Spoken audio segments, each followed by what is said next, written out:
Uf, qué calor hace. Pero gracias a Dios que Rumba va a rifar un aire acondicionado. ¿Te lo quiere ganar? Mira la descripción de este video y gánatelo. Dale.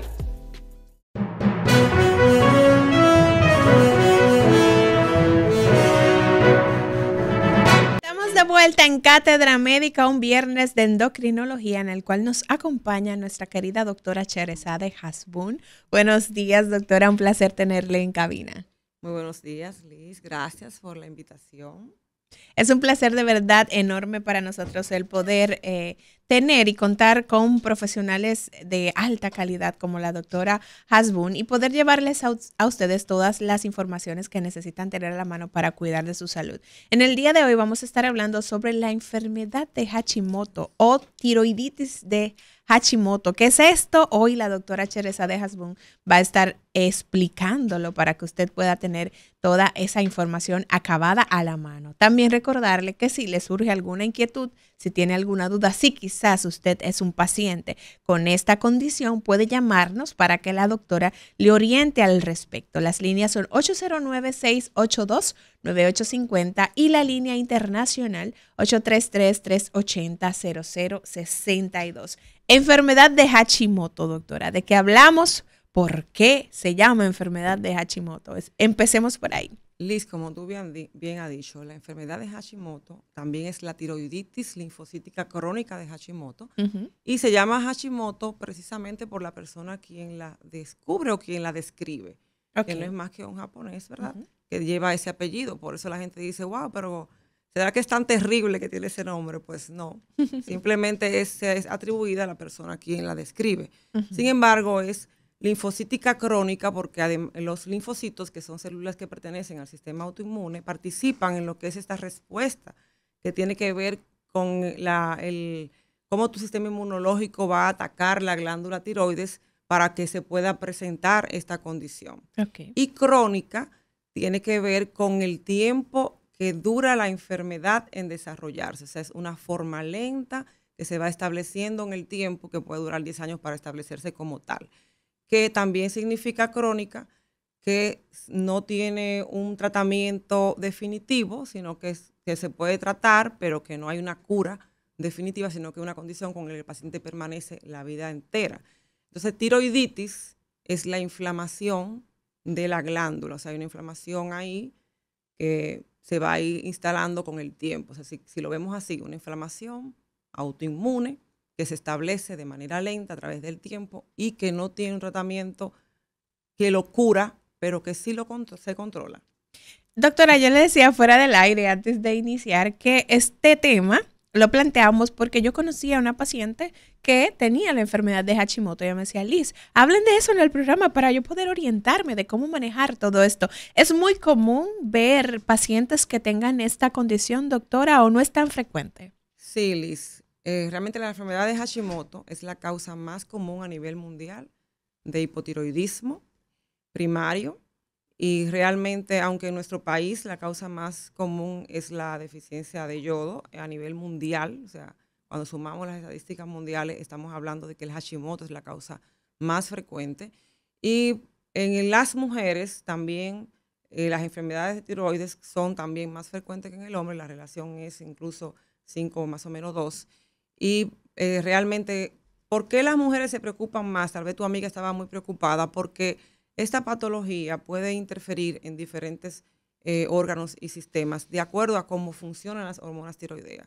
Recordemos, como hemos mencionado en otros encuentros que hemos tenido, que la glándula tiroides lo que hace es producir y liberar o secretar hormonas tiroideas. Y ellas lo que hacen a su vez es funcionar en el metabolismo basal en todas las células, en todo el organismo y en todos los tejidos. O sea, en todas las glándulas probablemente vamos a tener una acción diferente en cómo actúa la hormona tiroidea. O sea, que si empezamos, por ejemplo, a nivel del sistema nervioso central, desde el momento de que estamos ya como en el embarazo, en el intrauterino, la formación de ese sistema nervioso central, pero también a nivel de la misma tiroide, la formación ya lo que es, si tengo o no suficiente hormona tiroidea, cómo compenso la función de mi propia glándula, el tamaño del tejido, pero además a nivel cardiovascular, cuando el tono, la frecuencia cardíaca, la presión, a nivel gastrointestinal,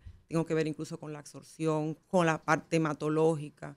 Son muchas las funciones a nivel, lo que las mujeres preocupan mucho, que es la parte de las gónadas, la fertilidad. También en el hombre, porque no estamos diciendo que es una enfermedad exclusiva de las mujeres. Sino que se ve más frecuente en las Más mujeres. frecuente, da a cualquier edad y en cualquier género, puede afectar niños, hombres, mujeres envejecientes. Entonces, realmente las mujeres, como nos afecta muchas veces en la parte que tiene que ver con la fertilidad, pues el Hashimoto también puede estimular lo que se llama los quistes ováricos. Y a veces también vemos muchos pacientes de hipotiroidismo de Hashimoto que se combinan con quistes en el ovario o que tienen una enfermedad combinada con el síndrome de ovario poliquístico, que también sucede eso. Entonces, que también es otra patología que muchas veces está combinada con esto. Y a su vez, las enfermedades autoinmunes, o sea, que tienen que ver con estas células de la defensa, que atacan las glándulas, se pueden asociar entre ellas y afectar otras glándulas. Y cuando tenemos ya 1, 2 o 3 glándulas asociadas, entonces tenemos una neoplasia endocrina múltiple. Y hay personas que sí pueden verse asociadas con varias enfermedades autoinmunes, por ejemplo, un Hashimoto combinada con un vitiligo o con una diabetes tipo 1, ya. Eso es, por ejemplo, un síndrome poligandular autoinmune. Doctora, usted decía que esta enfermedad puede tardar hasta 10 años en desarrollarse. ¿Hay algún tipo de manifestación que pueda experimentar el paciente en esas etapas iniciales en el cual la enfermedad se está desarrollando? ¿Hay cambios en las manifestaciones atendiendo a si la enfermedad se presenta en un paciente pediátrico o en un paciente adulto o en un paciente adulto mayor? Háblenos un poco de esta parte. Sí, lo que sucede es, Liz, que los síntomas del hipotiroidismo en general son inespecíficos. Y tendemos nosotros a siempre justificar que si sentimos algo o nos está pasando algo o no lo identificamos o lo podemos atribuir a cualquier otra cosa. Generalmente cuando tú terminas tu jornada de trabajo, que tú estás muy cansada, tú dices estoy agotada, pero tal vez tú no te estás dando cuenta que estás haciendo lo mismo que hacías hace 2 o 3 meses y que tú tienes un agotamiento físico mayor, que te está fatigando. Y tú simplemente piensas que estás cansada y eso puede ser un síntoma de hipotiroidismo e inclusive ya autoinmune de Hashimoto. Entonces, no lo asociamos con que tenemos esto. Y el paciente puede tener autoinmunidad positiva, que son los anticuerpos positivos, y tener una glándula que todavía está produciendo una cantidad de hormonas suficiente y no ha desarrollado, no se ha instalado la patología como tal. O sea, tengo una TSH, que es la hormona estimulante del tiroides, con la cual medimos y hacemos el diagnóstico de hipotiroidismo. Tengo también las hormonas T3 y T4, la famosa triiodotironina y la testosteronina, para nosotros ver que están bien las hormonas del tiroides. Y están bien, pero el paciente ya viene teniendo la autoinmunidad, que no se medica, pero que sí nos va indicando que ya esa glándula tiene un ataque del sistema inmunológico y que ya está haciendo que tenga una hipoactividad. Eso puede tener ya la lentitud de esa glándula y que se va instalando. Entonces el paciente lo que tiene es que conocer su organismo y evaluarse con su médico de primer contacto por lo menos una vez al año, que le incluyan lo que es el panel de perfil tiroideo para nosotros poder ver si hay alguna disfunción, incluyendo la sonografía de tiroides. ¿Se da entonces el diagnóstico de este tipo de condición de una manera ocasional, en un chequeo quizás general del paciente? ¿O llega ya el paciente con una manifestación que hace que el especialista quizás sospeche de que se trate de esta condición? En el caso específico del Hashimoto, nosotros podemos sospechar o el paciente llega a la consulta si hay algún antecedente familiar. Okay. Porque ciertamente es una condición autoinmune, pero tiene una predisposición familiar. Okay. Entonces, si tú, por ejemplo, tienes un Hashimoto, o tu amiga que ya lo tiene, probablemente las hijas de tus amigas o algún otro familiar tenga también Hashimoto. O sea, que eso es una forma en que los pacientes de Hashimoto llegan y traen a sus familiares y dicen, doctora, mira, yo sufro de tiroides y quisiera evaluar a mi familiar. Los demás pacientes de hipotiroidismo, por lo general, llegan antes a otro tipo de especialistas, donde han sido evaluados y tienen entonces una segunda evaluación con el subespecialista, que es el endocrinólogo. Y también los pacientes que tienen de inicio bocio, al examen físico. Claro, claro. Que es cuando ya al examen físico vemos que está aumentada la glándula tiroides.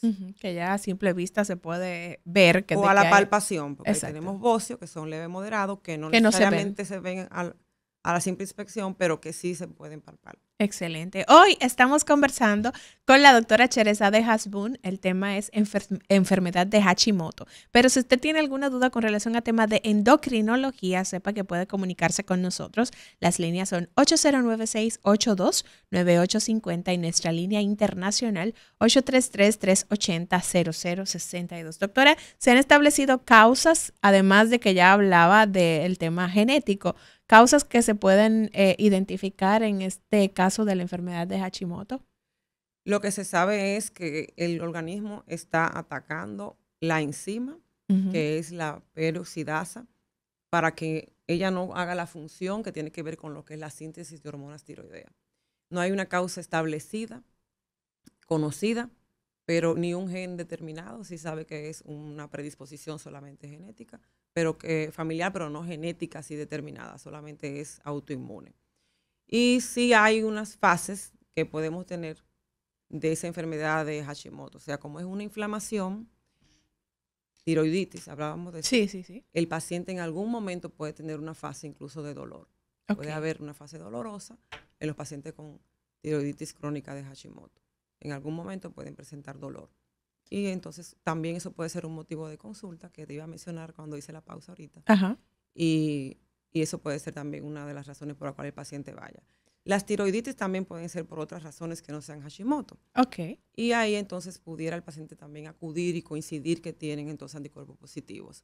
Hay causas virales, bacterianas, traumáticas, que nos van a dar ya lo que son las tiroiditis agudas o subagudas, que ya no se relacionan directamente con la causa autoinmune, pero que pueden presentar también inflamación de la glándula tiroides. Bien, doctora, vamos a darle chance a la gente. Buenos días, Cátedra Médica.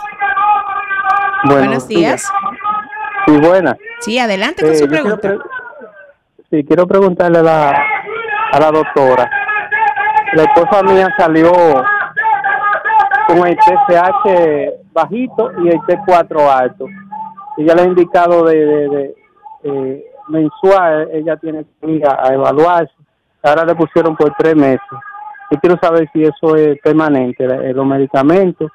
Y yo soy diabético, yo quisiera saber qué puedo yo usar para la planta de los pies, para evitar el pie diabético. Doctora, Gracias. ¿tiene alguna pregunta que hacerle antes de quizá detalle de...? Lo primero es que a la esposa... Ok. Escucha a través de la radio, la doctora le va a responder. Sí.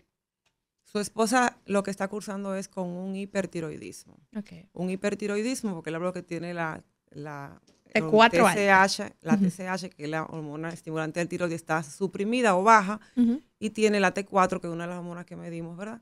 Seguro también la T3 total está elevada, y eso habla de un hipertiroidismo. No es un hipotiroidismo, ni tiene que ver con el Hashimoto que estamos hablando. Pero en el hipertiroidismo también hay una causa autoinmune, que es la enfermedad de Gray, que es la causa también más común, y que habría que ver si su esposa está cursando con enfermedad de Gray. El hipertiroidismo es una condición importante que hay que tratarla. Es una condición que puede poner en riesgo la vida del paciente, que se trata generalmente con medicamentos para bloquear la síntesis de hormonas tiroideas.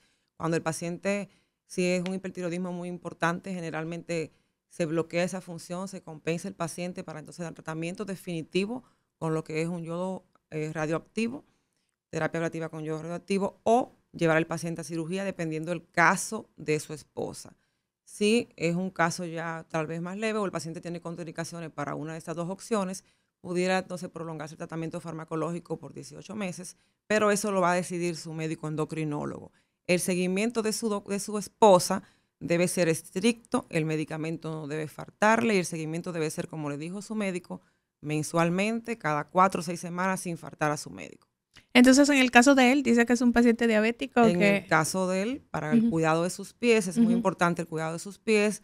El zapato debe ser cómodo, puede usar plantillas de gel, debe cuidarse bien sus uñas, debe cortarse las esquinas de manera cuadrada, limpiarse el por dentro de los dedos, que no estén húmedos para que mantenga esos pies secos, pero a la vez deben estar humectados en términos de hidratación, la piel no debe estar seca, o sea que use su gel o su famosa vaselina, aceites o una crema que sea, que se pueda absorber, ¿no? Que no se quede el pie húmedo cuando use el calzado.